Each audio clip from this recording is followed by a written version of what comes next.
So I just got done watching this show on Netflix called Physical 100. It's been on for about a couple weeks now, maybe like 6 weeks or so. I don't know. They've been dropping episodes every week. I don't know what day, but maybe two episodes every week or so. But basically, the whole concept of the show is they take 100 of the best physiques in the world, all types of athletes, from all. It's not all across the world. It's like Japan, Asia type of locations. I'm not sure. There's some Americans in there, but I think they were born in Japan.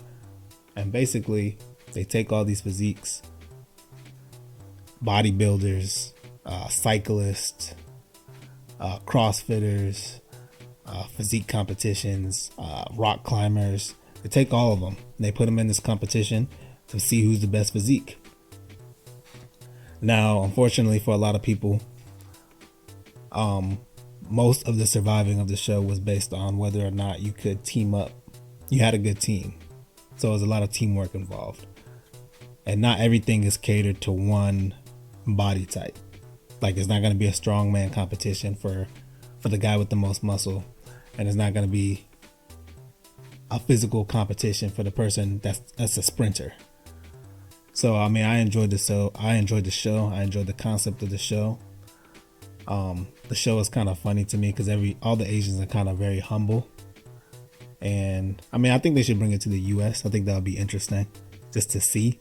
I don't know. There's way more ego in the US. Everybody has an ego for the most part. Not everybody, but a majority have an ego. And if you watch this show, it's just like everybody is so complimentary of everybody's physique. Everybody's so humble and gracious and just like, whoa. And I mean, I don't know if that's what they're actually saying, but that's what the English voiceover makes it sound like.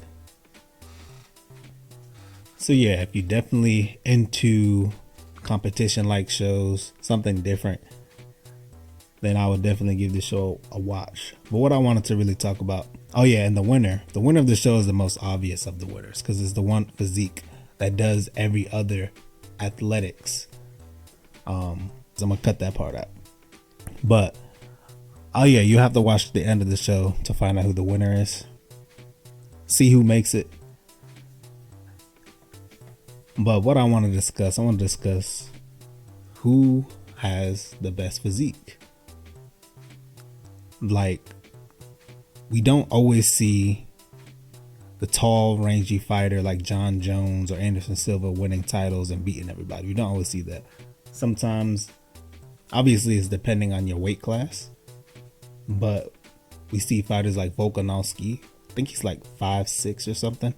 We see him moving up in weight to 155. Taking on people like Islam and doing well. We see fighters like Conor McGregor's 5'9". We see boxers like Mike Tyson, 5'9", heavyweight, fighting people that are taller, longer reach than him. Like, who has the best? Who's the best? Who's the best athlete? Obviously, it depends on the sport. You're not beating Usain Bolt. You got to be tall for that. That's just one of those sports you got to be tall for. Basketball, you don't necessarily have to be tall with. You just gotta have skill.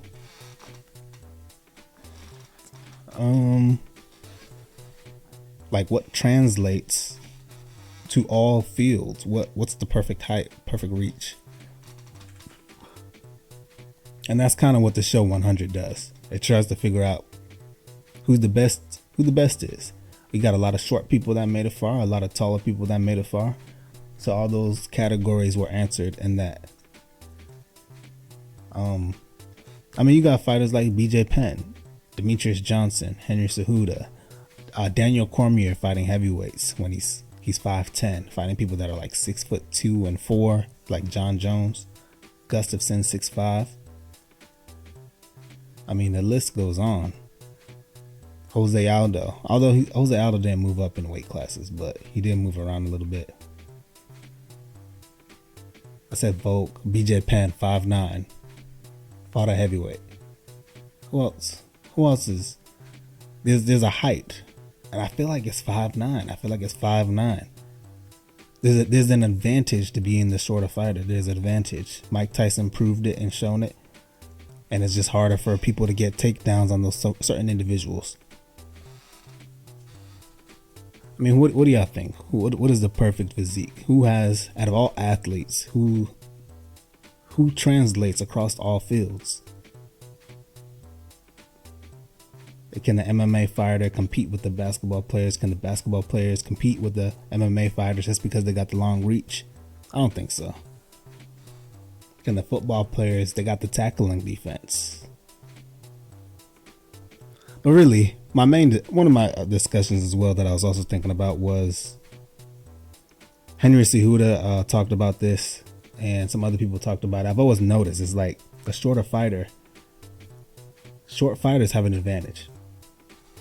Their base is lower to the ground, and the advantage is that you have to lean in to hit them.